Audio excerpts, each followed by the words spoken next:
سيدنا ونشهد أن سيدنا وسندنا وشفيعنا وحبيبنا ونبينا ومرشدنا ومولانا محمدا عبده ورسوله صلى الله عليه وعلى آله وأصحابه وأزواجه وذرياته وبارك وسلم تسليما كثيرا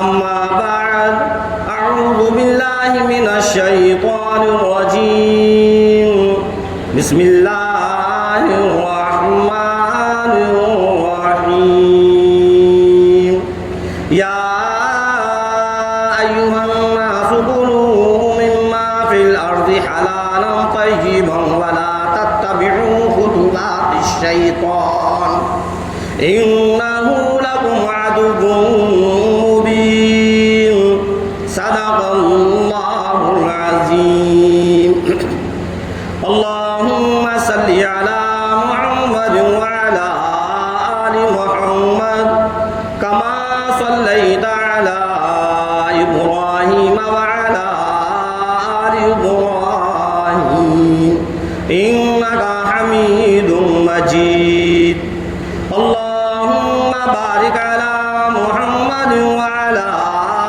آل محمد كما باركت على إبراهيم وعلى آل إبراهيم إنك حميد مجيد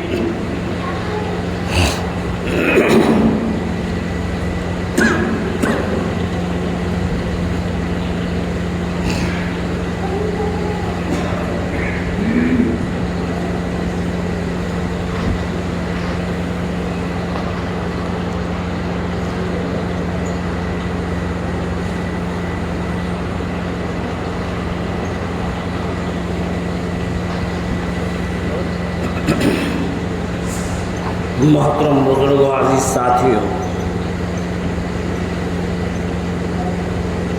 یہ قرآن کریم کی جو آیت تلاوت ہوئی ہے، اللہ تبارک تعالیٰ نے اس آیت کے اندر سارے کے سارے انسانوں، صرف اور صرف مسلمانوں کو نہیں بلکہ ساری کی ساری انسانیت کو بتایا، یا ایھا الناس، اے انسانوں، اے اللہ کے بندوں، کلو مما فی الارض حلالا طیبا ولا تتبعوا خطوات الشیطان انہ لکم عدو مبین، کہ انسانوں کھاؤ ان چیزوں میں سے مما فی الارض جو اللہ نے تم کو دی ہے، حلال اور صاف اور ستھری چیزیں، دو چیزیں اللہ نے بیان کی اس کے اندر، یا ایھا الناس کلوا مما فی الارض حلالا طیبا ولا تتبعوا خطوات الشیطان، اے انسانوں، اے میرے بندوں، جو ہم نے تم کو چیزیں دی ہیں، جو زمین سے نکلتی ہیں، ہم نے جو آپ کو چیزیں عطا کی ہیں، ان میں سے جو حلال ہیں اور صاف اور ستھری ہیں ان کو کھاؤ۔ یہ نہیں ہے کہ ہر چیز کو کھانا شروع کرو، حلال چیز بتلائی ہے، اگر حلال کھاؤ گے تو پھر ہمارے گھروں میں، ہمارے کاروباروں میں اللہ تبارک تعالیٰ برکت پیدا کرے گا، اور ہمارے اعمال کے اندر ایک جان پیدا ہو اگر حلال کھائیں گے۔ اگر حلال کھائیں گے تو اللہ تبارک تعالیٰ ہماری دعاؤں کو قبول کرے گا، ہماری نمازوں کو قبول کرے گا۔ اگر حلال کھائیں گے تو اللہ ہم سے بڑی بڑی پریشانیوں کو دور کر دے. ہاں شرط یہی ہے کہ حلال کھاؤ، حرام نہیں کھانا. اللہ نے تو اس آیت کے اندر سارے کے سارے انسانوں سے فرمایا ہے کُلُوا مِمَّا فِي الْأَرْضِ حَلَالًا طَيِّبًا وَلَا تَتَّبِعُوا خُطُوَاتِ الشَّيْطَانِ إِنَّهُ لَكُمْ عَدُوٌّ مُّبِينٌ. اے لوگوں، اے انسانوں، اے میرے بندوں، کھاؤ ان چیزوں میں سے جو ہم نے تم کو دی، حلال ہو، صاف ستھری ہو، اور وَلَا تَتَّبِعُوا خُطُوَاتِ الشَّيْطَانِ، اور شیطان کے نقش قدم پر مت چلو. جس طرف شیطان لے جانا چاہتا ہے اس کی پیروی مت کرو. تمہارے دلوں کے اندر جو شیطان وسوسے ڈال رہا ہے ان کی پیروی مت کرو، ان پر مت چلو. اِنَّهُ لَكُمْ عَدُوٌّ مُّبِينٌ، کہ بے شک شیطان جو ہے اللہ نے فرمایا کہ تمہارا کھلا ہوا دشمن ہے، تم نہیں سمجھتے. وہ تو یہ چاہے گا کہ تم کو حرام کھلائے، وہ تو یہ چاہے گا کہ تمہارے بدن کے اندر، تمہاری رگوں کے اندر ایسی چیز ڈالے جس سے کہ تمہارے رگوں کے اندر حرام خون دوڑنے لگے. اللہ کی عبادت سے تم ہٹ جاؤ. وہ تو یہ چاہے گا کہ کسی بھی طریقے سے ان کو جنت سے ہٹا کر جہنم میں پہنچانے کا وہ سامان پیدا کرے گا کہ کس طریقے سے یہ جہنم میں جائیں. فرمایا پروردگار عالم نے وَلَا تَتَّبِعُوا خُطُوَاتِ الشَّيْطَانِ إِنَّهُ لَكُمْ عَدُوٌّ مُّبِينٌ. اور میرے بندو یاد رکھنا، شیطان کے بہکاوے میں نہ آنا، شیطان کے نقش قدم پر نہ چلنا، شیطان کی اتباع نہ کرنا، شیطان کی پیروی نہ کرنا. وہ تمہارا دشمن ہے، تم کو جہنم کی طرف لے جائے گا، تم کو ہدایت سے ہٹائے گا، تم کو نمازوں سے دور کر دے گا، تم کو عبادت سے دور کر دے گا. نماز پڑھ رہے ہو لیکن تم کو خبر نہیں کہ تمہاری نماز قبول ہو رہی ہے یا نہیں. قرآن کی تلاوت کر رہے ہو، رات اور دن ہم قرآن کی تلاوت میں لگے ہوئے ہیں، صبح بھی پڑھتے ہیں، شام بھی پڑھتے ہیں، دن میں بھی پڑھتے ہیں، جب موقع ملتا ہے جب پڑھتے ہیں، لیکن ہم کو خبر نہیں کہ ہم جو قرآن جو پڑھ رہے ہیں کیا اللہ اس کو قبول کرتا ہے یا نہیں. پانچوں وقت کی نماز کے پابند ہیں، اشراق ہم سے نہیں چھوٹتی، چاشت ہم سے نہیں چھوٹتی، اوابین بھی پڑھنے والے ہیں، تہجد بھی پابندی سے پڑھتے ہیں، لیکن یہ ہم کو خبر نہیں کہ اللہ ہماری نمازوں کو قبول کرتا ہے یا نہیں. اور کیسے قبول کرے گا؟ صرف نماز پڑھنے سے کام نہیں چلے گا. تو نے جو حرام غذا کھائی ہے اور جو حرام غذا کھانے سے تیرے بدن کے اندر، جو تیرے رگوں کے اندر جو خون دوڑ رہا ہے وہ سب کا سب حرام غذا سے بنا ہے. تو خبردار خبردار، اللہ کے رسول سرکار دو عالم صلی اللہ علیہ وسلم نے فرمایا تیری ایک بھی عبادت قبول نہیں ہو. پڑھتا رہے تو نماز، رات اور دن تو سجدے میں ڈلا رہے، لوگوں کی نظروں میں تو نمازی بن جائے گا، لوگ تجھ کو نمازی کہنے لگیں گے، لوگ تجھ کو شریف کہنے لگیں گے، شریف سمجھنے لگیں گے، نیک کار سمجھنے لگیں گے. ارے لوگوں کو کیا پتا کہ تیری غذا حرام ہے، لوگ کیا جانے، لوگوں کو کیا خبر ہو کہ تو حرام کھانے پر تلا ہوا ہے، تو حرام کھانے کو پکڑتا ہے، حرام کھانا کھاتا ہے، خود بھی کھاتا ہے، گھر والوں کو بھی کھلاتا ہے. یاد رکھنا، جو ہم اگر حرام کمائی کا کھانا کھائیں گے اور ہم اپنے گھر والوں کو، اپنے بیوی بچوں کو کھلائیں گے تو کل قیامت کے دن ہماری پکڑ ہوگی، کیونکہ ہم پورے گھر کے ذمہ دار ہیں، بچوں کی نہیں ہوگی.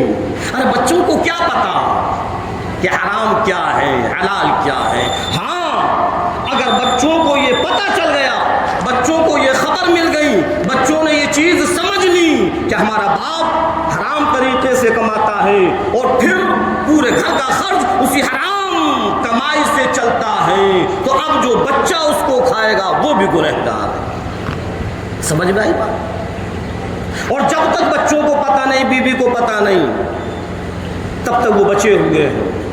پھر وہ ذمہ دار ہے جو کما کر لا رہا ہے اور جو اس کو کھلا رہا ہے۔ شرم کرو، شرم کرو، اے 15ویں صدی کے مسلمانوں، شرم کرو۔ کیوں اپنی زندگی کو نرک بنا رہے ہو؟ کیوں اپنی زندگی کو برباد کر رہے ہو؟ اپنی زندگی بھی برباد، اپنے بچوں کی زندگی بھی برباد، ادھر دنیا بھی برباد ہے اور آخرت بھی برباد۔ ابھی ہم نے سمجھا ہی نہیں، بس جہاں سے مل گیا بس ہم نے پکڑ لیا اور کھا لیا۔ کبھی پکڑنے سے پہلے اور کھانے سے پہلے کبھی ہم نے یہ نہیں سوچا کہ یہ حرام ہے یا حلال ہے۔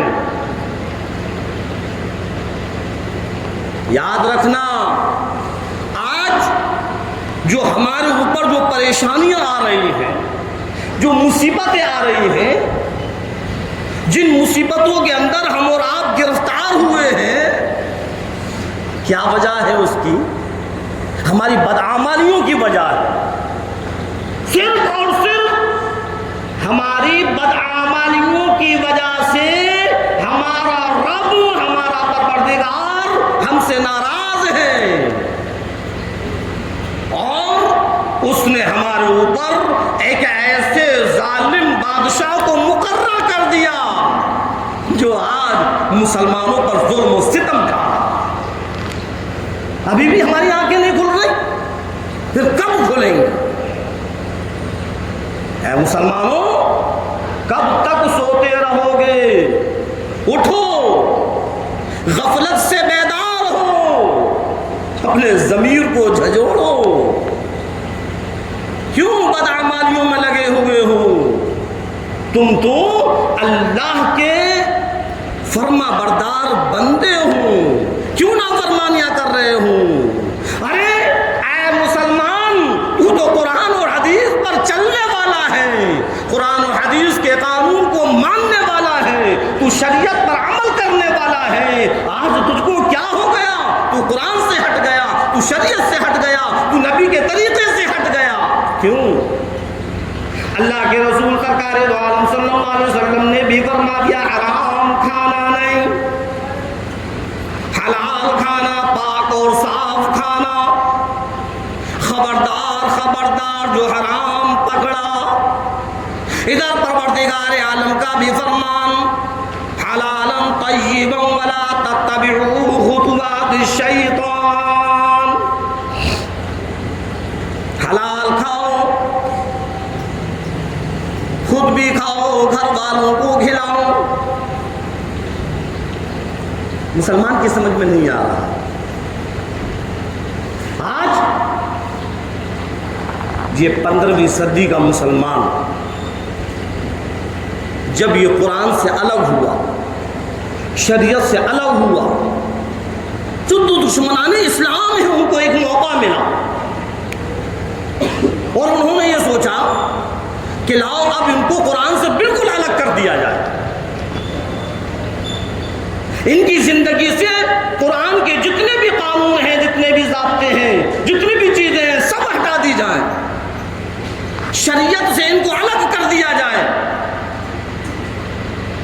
اور جو ہم قانون بنائیں اسی قانون پر یہ لوگ چلیں۔ ان کو موقع مل گیا۔ ہاں، آج جو ہم سے قرآن کہہ رہا ہے، ہم کہاں پکڑ رہے ہیں اس قرآن کو؟ جو ہم سے پروردگار کہہ رہا ہے، ہم کہاں پکڑ رہے ہیں اس کلام کو؟ جو ہمارے نبی فرما رہے ہیں، کہاں ہم اپنی زندگیوں میں اس کو لا رہے ہیں؟ علماء کرام سمجھا سمجھا کر تھک چکے ہیں۔ ہر مسجد کا امام سمجھا رہا ہے کہ دیکھو حرام کے قریب مت جاؤ، حلال کھاؤ، حلال کھاؤ، حلال کھاؤ۔ ایک مسلمان ہے جس کے سر پر جوں تک نہیں رینگتی کہ لاؤ، اتنے علماء کرام فرما رہے ہیں لاؤ اس حرام کو ختم کر دیں، اس حرام کو چھوڑ دیں، چھوڑتا ہی نہیں۔ جناب یہ دنیا کی زندگی چند دن کی ہے، چند دن کی، بس ہماری آنکھیں بند ہوئی یہ زندگی ختم ہو جائے گی، اور پھر کل قیامت کے دن جب اللہ کے سامنے کھڑے ہوں گے تو ہم کیا اس کا حساب دیں گے؟ جو اللہ سوال کرے گا اس سوال کے جواب کیسے دیں گے؟ تو میں بتا رہا تھا آپ کو، ہماری بدعمالیوں کی وجہ سے، اللہ کی نافرمانیوں کی وجہ سے، ہمارے گناہوں کی وجہ سے، اللہ کے رسول سرکار دو عالم صلی اللہ علیہ وسلم کے طریقے سے ہٹ کر جو ہم نے زندگی گزارنا شروع کی، اللہ نے ہم پر ظالم بادشاہ کو مقرر کر دیا۔ چاروں طرف سے دعائیں ہو رہی ہیں یا نہیں کہ سرکار بدل جائے، حکومت دوسری آ جائے، یہ بادشاہ دوسرا بن جائے، چاروں طرف سے دعائیں ہیں لیکن قبول نہیں ہو رہی۔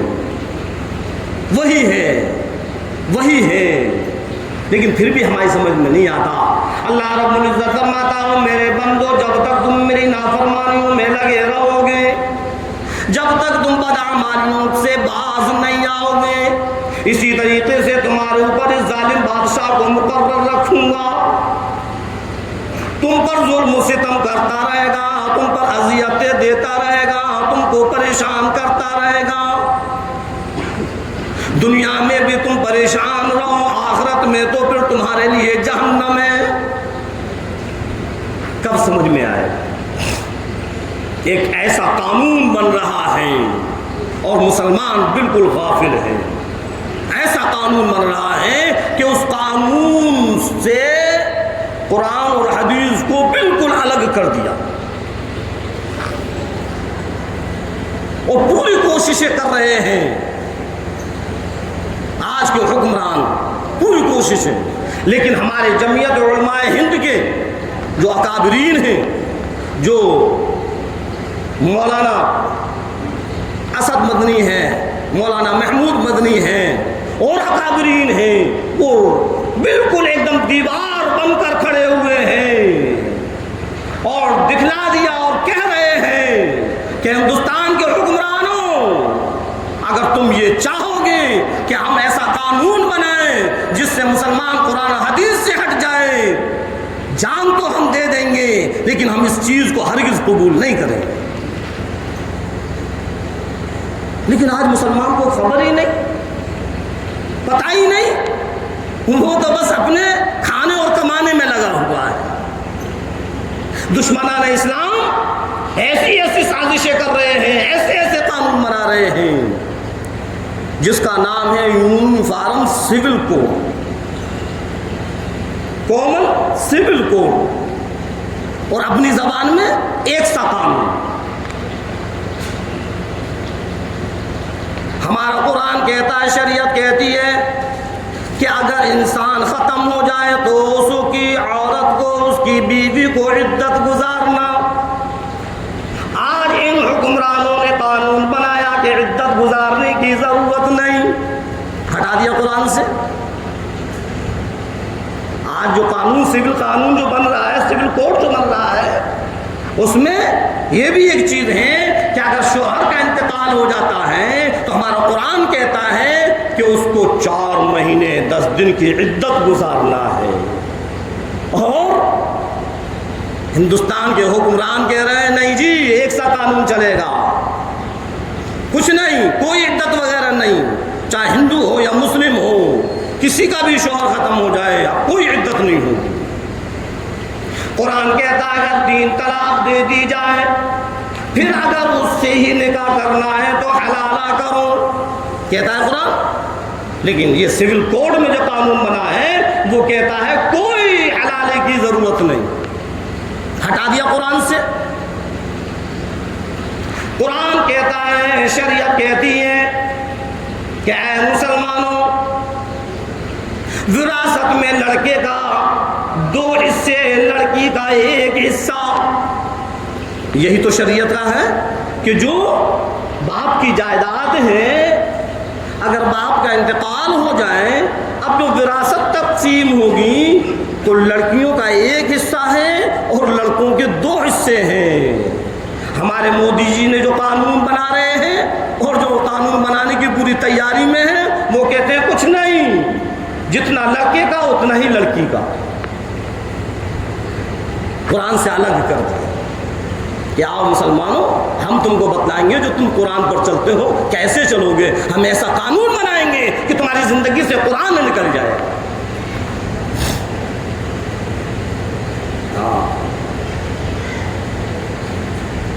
قرآن کہتا ہے کہ اگر کسی کے شوہر نے کسی کو طلاق دی، 3 طلاق دی تو اس کو عدت کرنا ہے.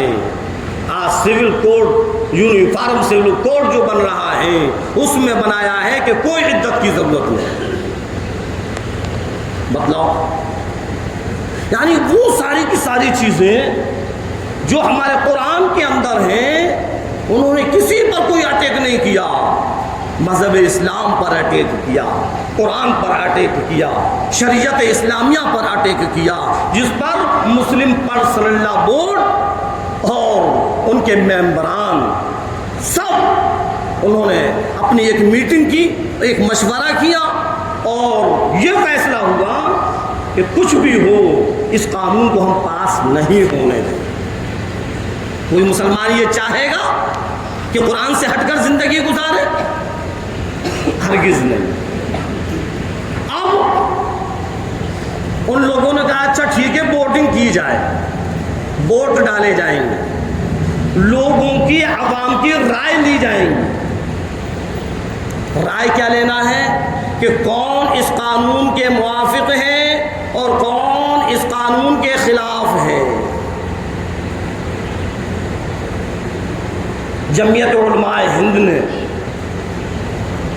اللہ تبارک تعالیٰ ان کی عمر میں برکت کرے، انہوں نے ایک بار کوڈ بنایا جو ابھی نماز سے پہلے جو مسجد میں نے چاروں طرف لگوائے ہیں، ایک یہ لگا ہے، ایک یہ لگا ہے، ایک ادھر لگا ہوا ہے، تو یہ وہی بار کوڈ ہے. جب ہم اپنے موبائل میں گوگل پر جا کر اور جب ہم گوگل کھولیں گے تو اس میں ایک طرف مائک بنا ہوتا ہے، ایک طرف کیمرہ بنا ہوتا ہے. ہم اس کیمرے کو ٹچ کریں گے اور پھر اس بار کوڈ کو ہم اسکین کریں گے تو پورا کے پورا مضمون نکل آئے گا. بس ہمیں یہ کرنا ہے کہ سب سے نیچے اس کی فائل آئے گی، اس کو اوپر کرتے جاؤ، لکھا ہوا اوپر کرتے جاؤ، اوپر کرتے جاؤ. آخر میں، بالکل آخر میں ہمیں اپنا نام لکھنا ہے، کہاں سے ہے وہ لکھنا ہے اور اپنا موبائل نمبر لکھنا ہے اور اس کو پھر بھیج دینا ہے. جو اوپر ایک تیر سا بنا ہوا ہوتا ہے اس کو ٹچ کریں گے وہ اپنے آپ آٹومیٹک پہنچ جائے گا. تو جو اس کو بھیجے گا وہ اس قانون کو ماننے والا نہیں ہے. یہ بورڈنگ ہے. سمجھ میں آئی بات؟ نہیں سمجھ میں آئی؟ یہ جو لگا ہوا ہے بار کوڈ. اور ایک چیز بتاؤں، آج کی تاریخ 14 تاریخ لاسٹ ہے. جتنے لوگ اس پر اپنا میسیج پہنچا دیں گے تو وہ قانون کے خلاف ہیں. یعنی ان کا کہنا یہ ہے کہ ہم اس قانون کو نہیں مانیں گے. اور جس نے میسیج نہیں پہنچایا تو وہ مودی کی طرف ہے کہ بھائی ہم اس قانون کے خلاف نہیں، آپ نے بہت اچھا قانون بنایا، آپ اس کو لاگو کرو. اب بتاؤ ہم کو کیا کرنا ہے، ماننا ہے یا نہیں ماننا؟ بتاؤ. ارے اس قانون کو مانیں گے یا نہیں مانیں گے؟ نہیں مانیں گے. ہمارے قرآن کے خلاف ہے، ہماری شریعت کے خلاف ہے، اور جو چیز قرآن اور شریعت کے خلاف ہوگی اس کو ہم ہرگز نہیں مانیں گے. اس لیے نماز کے بعد میری التجا ہے، درخواست ہے اپنے نوجوانوں سے جن پر موبائل ہیں وہ اس کو اسکین کریں اور اپنا نام لکھیں، اپنا موبائل نمبر لکھیں اور اس کو میسیج پہنچائیں، میسیج کریں جس سے کہ وہاں پہنچ جائے کہ اتنے لوگوں کی تعداد ہے نہ ماننے والوں کی اور اتنے لوگوں کی تعداد ہے ماننے والوں کی. جس کی تعداد زیادہ ہو جائے گی فیصلہ اسی کے حق میں ہو جائے گا. سمجھ میں آئی بات؟ ابھی تک ہم لوگوں کو پتہ ہی نہیں تھا کہ سرکار کیا کر رہی ہے. وہ تو جمعیت علماء ہند ہے جو رات اور دن ایسے مسائلوں میں جوجھتے رہتے ہیں. کہ کسی بھی طریقے سے مذہب اسلام پر آنچ نہ آئے، کسی بھی طریقے سے قرآن پر آنچ نہ آئے، مسلمانوں پر آنچ نہ آئے۔ ہاں، ہزاروں ایسے لوگوں کو جو بے قصور ہیں اور ان کو جیل کے اندر ڈال دیا۔ ہاں، یہی مولانا ارشد مدنی، انہوں نے ہی اس حکومت سے جس طریقے سے انہوں نے مناسب سمجھا، اس طریقے سے اس حکومت سے ان لوگوں کو جیل سے باہر نکالا، مقدمے چلے اور برابر وہ اس پر تاریخ کرتے رہے جب تک کہ وہ بے گناہ جیل سے باہر نہیں آئے۔ یہ ہے جمعیت علماء ہند۔ اور آج اتنا بڑا قانون مسلمانوں کے خلاف ہے، صرف قرآن کے خلاف ہے، شریعت کے خلاف ہے، اتنا بڑا قانون لے کر آئے اور کہتے کیا ہیں؟ آج ایک گھر میں رہنے والے الگ الگ اگر چلیں گے تو کیسے گھر چلے گا، یہ کہتے ہیں۔ شاید وہ یہ بھول گئے کہ یہ جمہوریت ہے، ہندو راشٹر نہیں بنے گا۔ ان کا مطلب یہ ہے کہ یہ قانون بن جائے اور یہ قانون پاس ہو جائے، ہندو راشٹر بنا دے۔ کیسے بن جائے گا ہندو راشٹر؟ اس میں ہر مذہب کے لوگ ہیں، صرف ایک ہی مذہب کے نہیں ہیں۔ اس کو صرف ہندوؤں نے آزاد نہیں کرایا، بلکہ اس کو ہندو اور مسلم دونوں نے مل کر آزاد کرایا۔ تو کیسے ہندو راشٹر بنے گا؟ لیکن آج مسلمان بالکل بے خبر ہیں، اس کو کوئی مطلب نہیں، پتہ ہی نہیں اس کو۔ کھانا اور سونا، ہاں ایک چیز وہ ہے، موبائلوں کے اندر جوجھنا، موبائلوں کو دیکھنا، بس حرام کا آئے حلال کا آئے بس کھانے کو مل جائے۔ سارے کے سارے پریشان ہیں کہ وہ کیا ہو، کیسے یہ قانون ختم ہو، جو اس نے بنایا ہے وہ کہیں لاگو نہ ہو، کیا کروں؟ تو جو کام ہمارے کرنے کا ہے وہ اس کو ہم کریں اور باقی اللہ کے سپرد کریں کہ اللہ تو ہی ہے، تجھ سے بڑا کوئی نہیں ہے۔ ان لوگوں کی عقلوں کو بھشٹ کر دے، ان لوگوں کے دلوں کو پھیر دے جو ایسے قانون بنانے میں لگے ہوئے ہیں۔ اے پروردگار عالم، اے رب کائنات، بس تو ہی ہے، ہمارا تیرے علاوہ کوئی نہیں ہے۔ اللہ سے دعائیں کریں، اللہ سے دعائیں کریں، اور پھر اللہ ہماری دعاؤں کو قبول کرے گا۔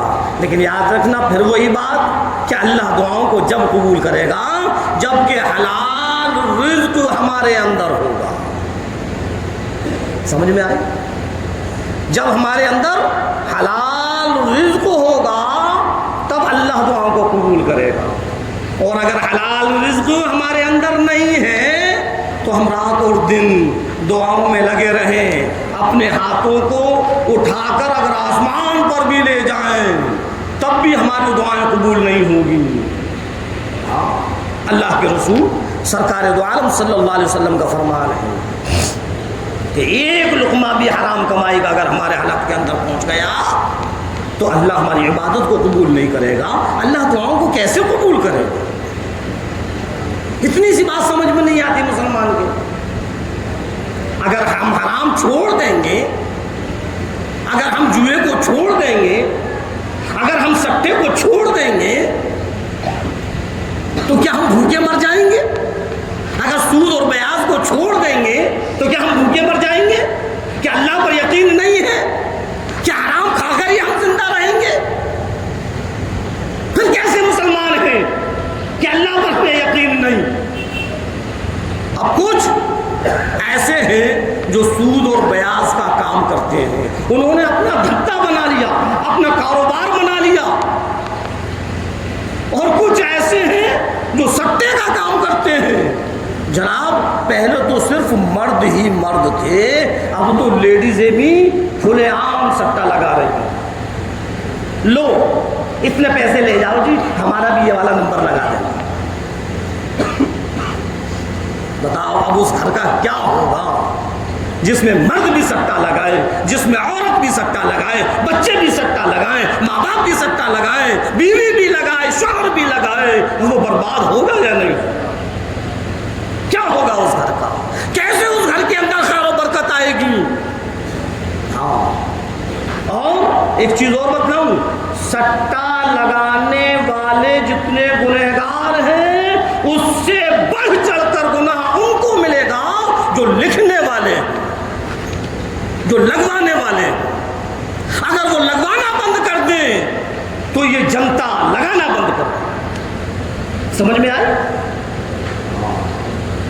اسی طریقے سے سود اور بیاض، جتنے لینے والے گنہگار ہیں اتنے ہی دینے والے بھی گنہگار ہیں. کوئی اگر یہ کہے اور یہ مجبوری میں آ کر ہم لیتے ہیں، ہم دیتے تو نہیں، ہم تو صرف دے رہے ہیں، ہم لیتے نہیں ہیں کسی کا. لینا بھی گنہگار اور دینا بھی گنہگار، دونوں کے دونوں گنہگار. اللہ سے توبائیں کریں. دیکھو چھوٹی سی زندگی بچی ہے، کب آنکھ بند ہو جائے کوئی پتہ نہیں.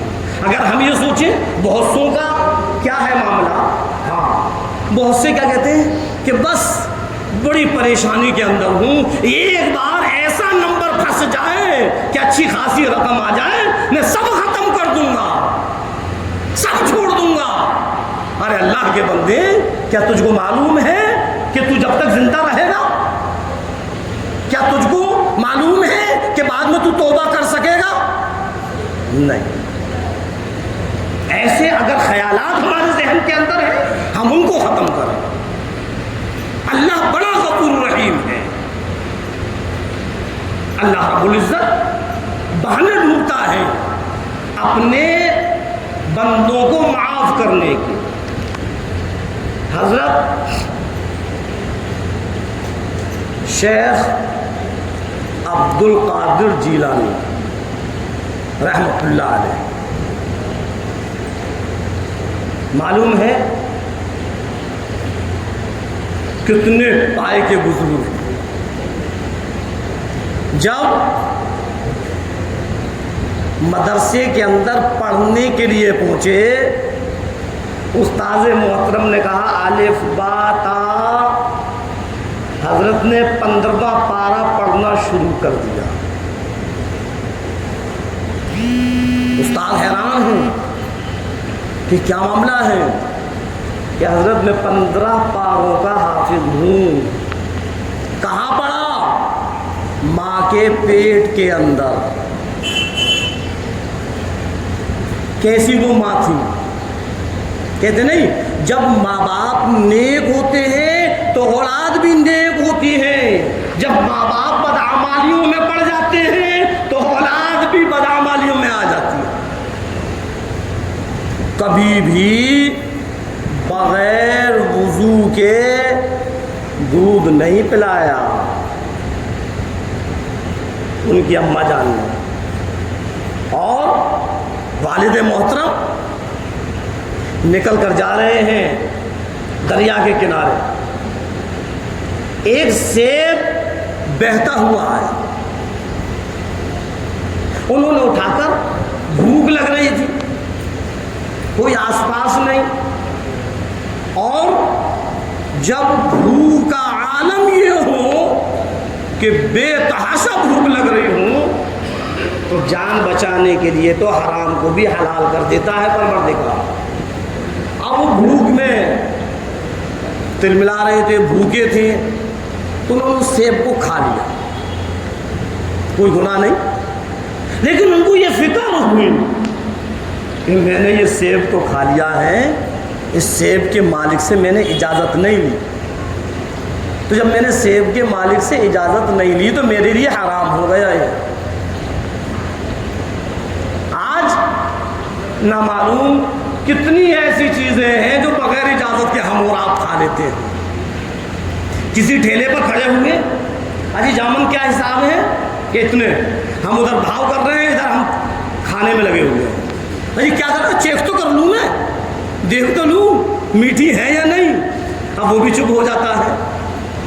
اب ادھر مونگ پھلی لینے گئے, وہ مونگ پھلی تولنے میں لگا ہوا ہے, ہم چھیلنے میں کھانے میں لگے ہوئے ہیں.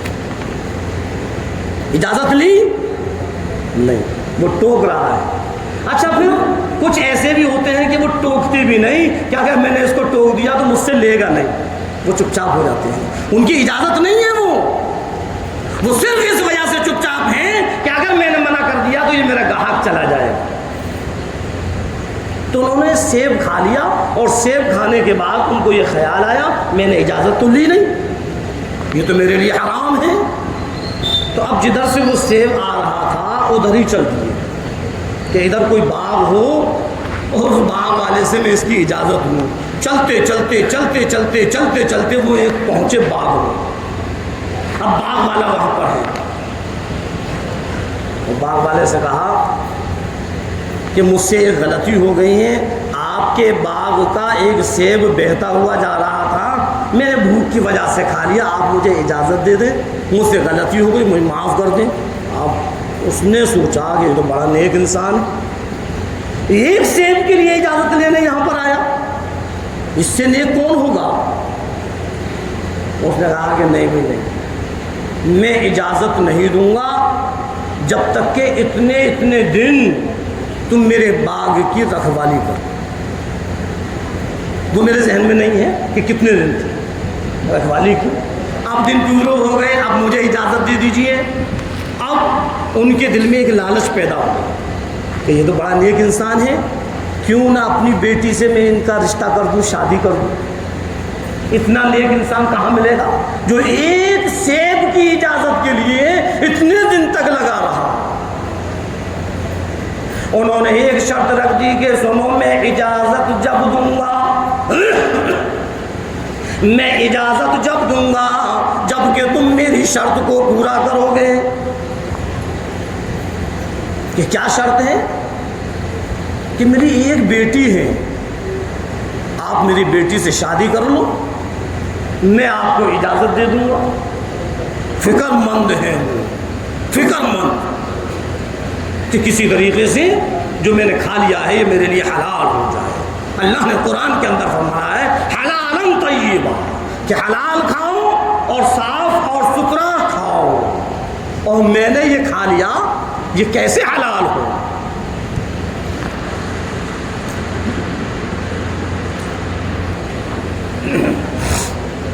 تو اس فکر کی وجہ سے وہ شادی کرنے کے لیے بھی تیار ہو کہ ٹھیک ہے. تو باغ مالک نے کہا سنو, پہلے یہ تو پوچھ لو کہ لڑکی کیسی ہے. کانوں سے بہری ہے, آنکھوں سے اندھی ہے, ہاتھوں سے لولی ہے اور پیروں سے لنگڑی ہے. اگر ایسی لڑکی سے شادی کر سکتے ہو تو میں اجازت دوں گا.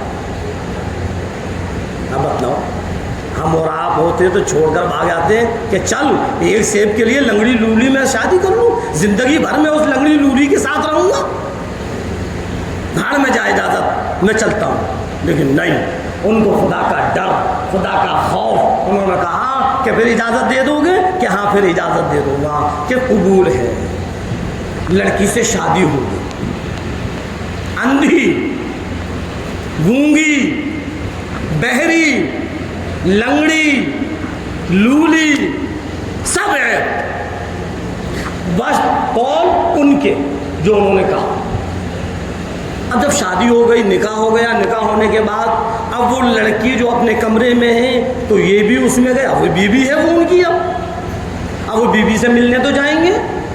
تو جیسے ہی وہ بیوی سے ملنے کے لیے گئے تو وہاں کیا دیکھا, ایک بہترین حسین و خوبصورت لڑکی موجود ہے. تو دیکھ کر ایک دم نکلنے لگے کہ میں غلطی سے یہاں گیا, میں اپنی بیوی کے پاس جا رہا تھا. انہوں نے دامن پکڑ لیا کہ میاں آ جاؤ ادھر, میں ہی آپ کی بیوی ہوں, آپ غلطی سے نہیں آئے. تو وہ حیران ہو گئے, کہہ رہے نہیں جی آپ کیسے ہو سکتی ہو, میری بیوی کے اندر تو یہ ساری چیزیں ہیں, لنگڑی ہے, لولی ہے, بہری ہے, گونگی ہے, آپ بول بھی رہی ہو, آپ سن بھی رہی ہو, ماشاءاللہ آپ کے ہاتھ پاؤں بھی صحیح ہیں, آپ کیسے ہو سکتے کرتی ہوں کہ نہیں میاں صاحب میں ہی آپ کی بیوی ہوں، آپ میرے میاں ہیں، آپ میرے شوہر ہیں، آپ کا نکاح مجھ سے ہوا ہے۔ تو پھر انہوں نے کہا کہ اس کا مطلب آپ کے والد صاحب نے جھوٹ بولا؟ کہ نہیں، میرے والد صاحب نے جھوٹ نہیں بولا، وہ کبھی جھوٹ نہیں بولا۔ ماجرا سمجھ میں نہیں آیا، لڑکی بالکل صحیح ہے اور والد کہہ رہے ہیں کہ ایسے ایسے، اور لڑکی کہہ رہی ہے میرے والد جھوٹ نہیں بولتے۔ اب وہ صاحب کہنے لگے کہ کوئی بات سمجھ میں نہیں آ رہی کہ بیٹھ جاؤ میں تم کو سمجھاؤں گی بات۔ پھر انہوں نے سمجھایا کہ جب سے میں جوان ہوئی، جب سے لے کر آج تک کسی غیر محرم کی آواز میں نے اپنے کانوں سے نہیں سنی، اس لیے والد صاحب نے کہا کہ وہ بحری ہے۔ پھر اس نے کہا کہ جب سے میں جوان ہوئی، جب سے لے کر آج تک کسی غیر محرم کو میں نے اپنے نگاہوں سے دیکھا نہیں۔ میرے والد محترم نے کہہ دیا کہ میں اندھی ہوں۔ جب سے میں جوان ہوئی، جب سے لے کر آج تک میں نے کسی غیر محرم سے بات نہیں کی، اس لیے والد محترم نے کہا کہ گونگی ہوں۔ جب سے میں جوان ہوئی آج تک کسی غیر محرم کو چھوا نہیں، میرے والد صاحب نے کہا کہ میں لولی ہوں۔ جب سے میں جوان ہوئی آج تک ان پیروں سے کسی غیر محرم کے پاس نہیں گئی، اس لیے کہا کہ میں لنگڑی ہوں۔ اب اندازہ لگاؤ، جو ماں ایسی ہوگی اور جو باپ ایسے ہوں گے، ایک سیب کی اجازت کے لیے یہ ساری شرطیں قبول کر لیں، اور ایسی ماں جس نے کسی غیر محرم پر نظر نہیں ڈالی، کسی غیر محرم کو نہیں سنا، کسی غیر محرم نے ان کو چھوا نہیں، کسی غیر محرم کے پاس چل کر نہیں گئی، تو کتنے نیک ہیں وہ دونوں کے دونوں۔ تو اللہ نے پھر ان کو اولاد بھی ایسی دی جو آج پیران پیر دستگیر شیخ عبد القادر جیلانی رحمۃ اللہ، یہ ان کے ماں باپ کا واقعہ ہے۔ تو بتلا رہا تھا کہ جب ماں باپ نیک ہوتے ہیں تو اللہ اولاد بھی نیک دیتا ہے۔ جب ماں باپ بدعمالیوں میں آ جاتے ہیں تو اللہ اولاد کو بھی ایسا ہی کر دیتا ہے۔ آج ہم اور آپ کا رونا ہے نا کہ اولاد ہماری نافرمان ہے، اولاد ہمارے قابو سے باہر نکل گئی، اولاد ہمارے بات نہیں مانتی۔ کبھی ہم نے یہ نہیں سوچا کہ ہمارے اندر ایسی کون سی کمی ہے جس کی وجہ سے اللہ نے ہماری اولاد کو نافرمان کر دیا؟ کبھی سوچا ہم نے؟ ہماری بدعمالیوں کی وجہ سے، ہمارے گناہوں کی وجہ سے، ہماری غلطیوں کی وجہ سے ہاں اولاد بھی پھر ایسی ہو جاتی ہے۔ تو میں بتلا رہا تھا کہ اگر ہم اور آپ یہ چاہتے ہیں کہ جو آج ہندوستان کے حکمران اس نئے قانون uniform civil code, common civil code, ایک سا قانون جو بنایا ہے اس کو لاگو کرنا ہے، اگر ہم یہ چاہتے ہیں کہ وہ نہ ہو تو سب سے پہلے میری درخواست ہے میرے عزیزوں، میرے ساتھیوں، میرے نوجوانوں، سب سے پہلے ہم حرام کھانا ختم کریں۔ آئی سمجھ؟ سب سے پہلے ہم حرام سے باز آ جائیں اور حلال کی طرف اپنے ہاتھ کو بڑھائیں۔ جب حلال کھائیں گے، حرام سے باز آ جائیں گے، تو پھر ہم اللہ سے دعائیں کریں گے، اللہ ہماری دعاؤں کو قبول کرے گا۔ ہم نماز پڑھیں گے، اللہ ہماری نمازوں کو قبول کرے گا۔ ہم قرآن کی تلاوت کریں گے، اللہ ہماری قرآن کی تلاوت کو قبول کرے گا۔ پھر ہم اللہ سے دعائیں کریں گے تو اللہ اس ظالم بادشاہ کو بھی ختم کر دے گا۔